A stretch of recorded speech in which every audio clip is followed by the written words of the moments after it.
Hello, my name is Dr. Lars Erik Larson, and welcome to my latest workshop. Now, I'm a chiropractor, and my specialty is working on and helping people with spinal problems. My mission as a chiropractor is also to check and educate as many individuals and families as possible in my community regarding their spinal health. Now, we have a very important topic today, and that is the importance of posture. Posture is really how you're sitting or standing or even sleeping. So there are various postures that you could be in, and as you may have heard, good posture is very, very healthy. Let's take a look, though, first, before we get into some of the various postures, at a human spine. Here is a plastic model, and when we're looking at the spine, we really should see some curves in the lower spine, and then a curve back in the middle spine, and then a nice gentle curve again here in the neck. So maintaining those curves in your spine, looking from the side like this, is very important over a lifetime. When we turn and we face forward and we're looking at our spine, it should be very, very straight. And if we see curvatures and misalignments in the spine, what can happen is both the muscles get tight and taut, and the nerves get interfered with or irritated. They get stretched. So, posture is important because it's a window into our spine.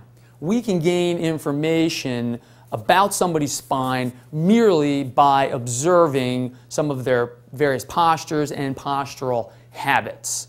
So what we're going to talk today about is some of those various postures, such as standing and sitting, and also the sleeping posture. So let me first demonstrate in the standing position what I mean by good posture. When we're looking at someone, I'll have them stand and just assume their normal position. What I should see is, starting from the ground up, looking at their feet, is a very level base. So their pelvis should be right over their feet. And then once again, their pelvis should be level with their shoulder. And then the shoulders should be level with the head. Any change in position from those various levels would indicate some type of posture distortion. Now, when we're looking from the side, we want to see very, very straight line from the ear and the shoulder down to the pelvis and then all the way down to the ankle. One of the postures that I see quite frequently in my office is a forward head posture. And there's many reasons why you would develop a posture that looks like that. In addition, we might see people standing with their pelvis out in front, and look what happens to my upper back. It's moving backwards, and then typically that head moves out in front.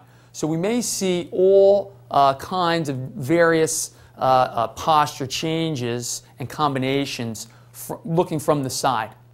From the front, we may see lateral flexions, or we might even see something called a translation, where the head isn't actually flexed like this, but it might be shifted over to the side, and those are quite dangerous for the human body.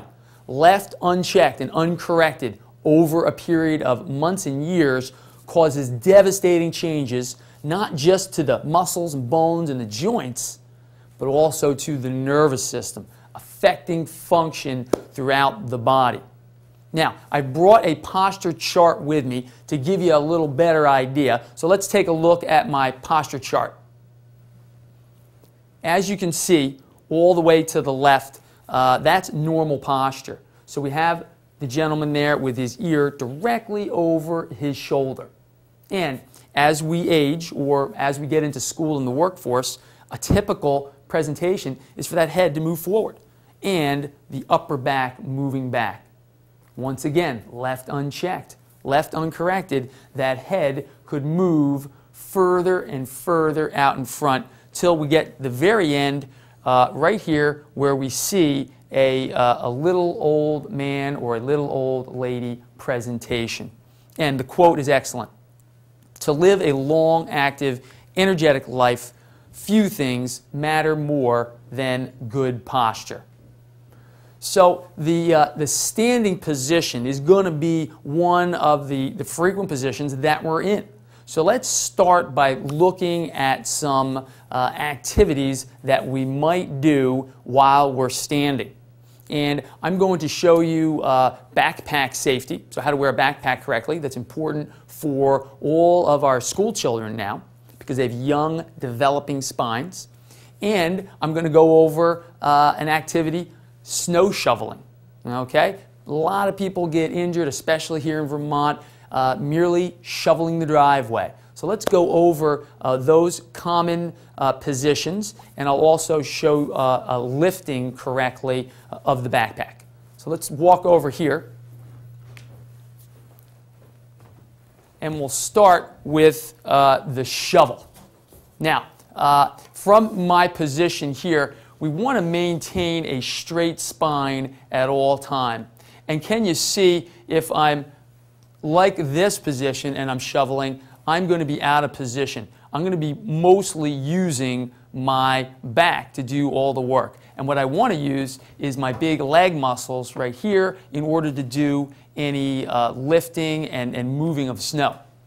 In addition, when we're looking at someone shoveling, typically we'll see is a lot of rotation. So they might start shoveling snow and then moving forward and staying in that position and doing a lot of rotation. And rotation is very dangerous for the lower human spine. The discs down there and the way the shape of the bones, they don't like to rotate a lot. If you get a heavy load of snow and you rotate, you risk injuring your spine severely. So a proper way to shovel would be to drop down into a more squatted position and shoveling and lifting with the legs, and then in some way tossing the snow. So there's going to be a lot of motion in our legs. Now, granted, most people are not doing that, and many people may be unwilling to do that. However, you must be careful, because if you are not prepared to use your legs while lifting, and in this case shoveling, you will eventually injure your lower spine. So, once again, using the legs, getting down in that position, keeping the spine straight, getting in, lifting it up, and then in some way throwing the snow away. It takes a longer period of time. However, it's very protective of your low back and your spine and your discs.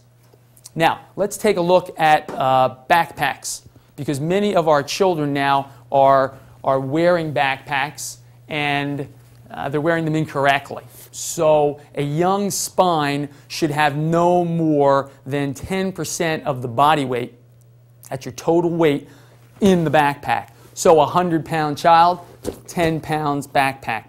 And what I recommend is parents actually weigh their children's backpack. Because here's what happens. Here's a typical presentation, is the child puts a lot of weight in here and then wears the backpack on one shoulder.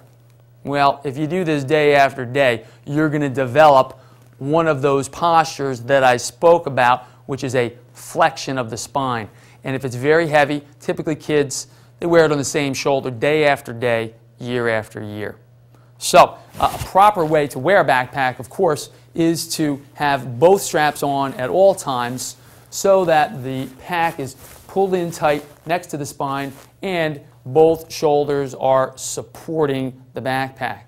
Now, even when children are wearing a backpack correctly, they may be putting too much in the backpack. So we'll see postures where the child is carrying it like this. And can you see how that head so far forward, you're actually damaging and changing the spine on a daily basis. Another posture might be that the backpack's very heavy and they're being pulled backwards by the pack. So it all has to do with packing the backpack correctly, moving the big items close to the back, so putting them in first, then loading smaller lighter items out towards the back of the backpack, and then making sure our school-age children, that would be 1st grade through 8th grade, are wearing no more than 10%. Believe it or not, high school students, 9 through 12, 15%. So it doesn't go up that much. The spine is not fully developed even all the way through high school, and you can damage your spine. Now, lifting. Could be a backpack, could be any item. Once again, there are proper ways to lift. If this object is on the ground, what we want to do is spread our base and actually use our legs. So we're going to drop straight down, okay? We're going to pull the object in close as possible, and the last thing we're going to do is we're going to look up. So we're going to look to the sun, and we're going to lift up with the object. That's the best way to pick anything up, and school children need to learn this no matter what the weight of the backpack is. We want to avoid twisting, bending, lifting.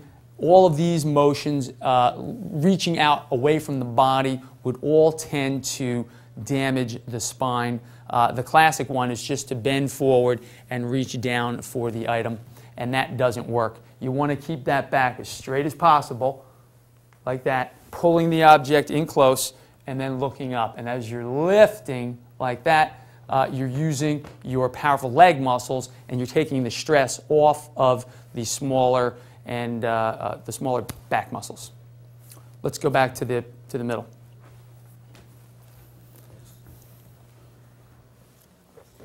Now that we've discussed the proper standing postures, let's talk about sitting. So you might ask, what's wrong with sitting? Many people have jobs where they sit all day long. And actually, the sitting position is not a great position to be in for long periods of time. So what's wrong with sitting? Well, what happens is we tend to sit too long and our posture changes. Typically, it's a head-forward posture, perhaps if we're sitting at a computer. And one of the biggest things that happens is a level of compression that occurs on the lungs, on the heart, and eventually on the internal organs. So as you go forward, as you stay seated, you start to change the way that you breathe. So you might take in less oxygen every breath, over a day, over a month, over a career. And so you're affecting respiration. So seated posture, poor seated posture in particular, causes compression to the body and reduces your body's ability to really respirate.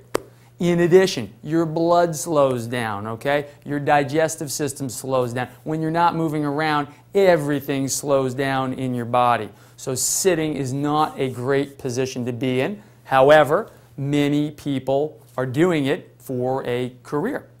So we need strategies. So if we're using a computer, if we're seated, we're going to want to get up frequently. I recommend every 15 minutes, standing up, walking around the chair, and doing a simple exercise, which might be like this: pulling the head in and tilting the head back. And that is a great exercise because most often our head is forward. Let's take a look at a diagram that I brought with me, and you can see a typical person at the desk looking at the computer. And in this case, you'll see the screen is raised so that they're level with the eyes. And you can see the posture. The head is over the shoulders, and then once again over the pelvis. We have a 90-degree angle for one of the legs, and then you'll see a small block for the other foot. So my recommendation is make sure that chair fits the height of your table, and then you can put a small block or something under there and change positions with your foot. That helps with the legs and the feet. And you'll also see how the arms are at 90 degrees. So when that person's working on the keyboard, they're able to maintain a very linear pattern. The arm is straight out, the wrists are not bent, and they're in a great posture. Now, it may be difficult to maintain that posture for long periods of time. I understand that, and that's why I recommend standing up every 15 minutes, changing your position. I'll bring the camera back to me. I'll show you one more exercise. Doing some shoulder rolls, okay? Leaning back, doing some simple stretches, getting that head back, and then sitting back down again. You'll actually be more efficient. You'll get more done by breaking the cycle and getting up every so often in order to stay in that normal position. You'll breathe better, your muscles will stay more relaxed, and that head will stay positioned over the shoulders and not aggravate all of the spinal joints and ultimately the nervous system itself. Now, we have one more position, and that would be lying down or sleeping. I hope everyone has heard by now that sleeping face down on your belly with your head turned is definitely not a great sleeping position. The ideal position, of course, is to be on your back with the pillow basically underneath the neck so that the neck can extend somewhat. Many people are using very large pillows, and if the pillow is underneath your head, you might push your head forward. So even though you might be sleeping on your back, you might be sleeping in a very poor position on your back. So once again, keeping more of the pillow. I like smaller pillows that are easy to mold underneath the neck. If you can't sleep on your back, and many people tell me they can't, the side is perfectly acceptable. So we want to have that pillow right in here between the bed and the ear, and just make sure that that head is not doing this all night or being pushed back by the pillow. So we want to maintain some level of posture. Don't get into that half side, half belly twisted position, because postures like that introduce a lot of rotation into the human body and cause changes. While you should be sleeping and relaxing, you're actually working the spinal joints and the muscles, and this is why many people would wake up in the morning and feel unrefreshed or tired and fatigued, muscle pain, aches. So you're hurting yourself while you're sleeping, and it should be quite the opposite. You should be getting rejuvenated from your sleep. Now, what happens when your spine misaligns, when you develop spinal problems from either accidents or things like poor posture? Well, as a chiropractor, I'm constantly checking spines. So what we'll do is we'll first examine the posture, then we'll get in and actually palpate the spine, and we'll also look at x-rays of the spine to help determine how healthy the spine is. There's a condition called a subluxation. That's when the bones misalign in relation to one another and cause some degree of nerve irritation or interference. Let me demonstrate with the spine once again. If you have changes occurring where both the outward posture and the spine misaligns, then the nerve can be affected. So there are a variety of different situations where we might see that, and so we use our various tests to determine where's the major subluxation pattern, how can we help this spine get back to normal. See, when you normalize both spinal curvature and spinal alignment, segment to segment, and correct the outer posture, you will be much more healthy. So posture is very, very important, and it helps reduce the subluxation process. So as a chiropractor, I am adjusting my patients. I'm putting motion into their spines to help their body realign those spinal segments. As an individual, you can do at home is practice good postural habits, both standing and seated, and also seated, say, in the car. Okay? Many people don't think about their posture while they're driving. It's another excellent opportunity to actually practice good posture while you're driving. You're going to want to extend your spine and lift up, keep that head over the shoulders, and having that headrest lightly touching the back of the head. Then you'll know you're in proper driving position. And typically what do we have? Most people are grabbing the wheel and they're hunched forward. So when I'm driving, I'll just look to one side and then the other, and we'll see people in that common position. That gives me a cue to actually sit back up and make sure I'm touching the back of the headrest. Now, what's happening internally? As your spine's changing, what are we actually seeing on X-ray in the human spine when you have a subluxation process? So let's take a look at a couple X-rays from my office. Now, you'll see two X-rays here. These are different people. The one on the left of the screen shows a curve, or basically a straight neck or a reversed curve with that neck going forward. And the second picture shows years of very poor posture. Now, the one on the left happens to be due to a car accident, and is a very, very young patient. It's unfortunate. He has a combination of having car accidents, not having it properly treated, and then on top of it, developing very bad posture. Now, if he maintains that over a lifetime, that will severely impact his health. The other X-ray on the right is of an older gentleman who has developed over time that horrible head-forward posture, what we call the little old man syndrome. In this particular case, very difficult to even get back to the normal posture. And when people get like this, typically they won't want to do any type of corrective exercises because it hurts. So they're left to taking drugs and basically trudging through life with lots of pain and stiffness, and it should not happen. Let's take a look at another set of X-rays.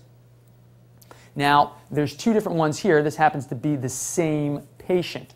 The one on the left has a degree of forward head posture. And hopefully you can see from this demonstration the difference between the left and the right. So over a period of months, using chiropractic adjustments and corrective exercises, we're actually able to change and demonstrate the change to the patient on the X-ray. So the X-ray on the left is when they first come in. That's a head-forward posture, lots of upper body and neck symptoms, pain, stiffness, etc. And on the right, we'll see a normalized posture. That's a great curve. He's got fantastic posture, and his symptoms have all gone away. So that's the type of change that we can produce with corrective care. So let me show you or explain some of the symptoms as a chiropractor that I can help people with. And posture may affect all of these conditions. One would be neck pain. So very, very, very common symptom would be for someone to come in with neck pain. Chiropractors are excellent at helping people with neck pain. The bigger issue, of course, is the underlying posture, the spinal curve, and the function of the body. However, our first goal is typically to get people out of pain and then move into more corrective nature, and then eventually on to wellness. Now, another condition that's very common these days, you've probably heard of it, carpal tunnel syndrome. And that's when we're experiencing all kinds of symptoms, pain, loss of grip, numbness and tingling down in the wrists.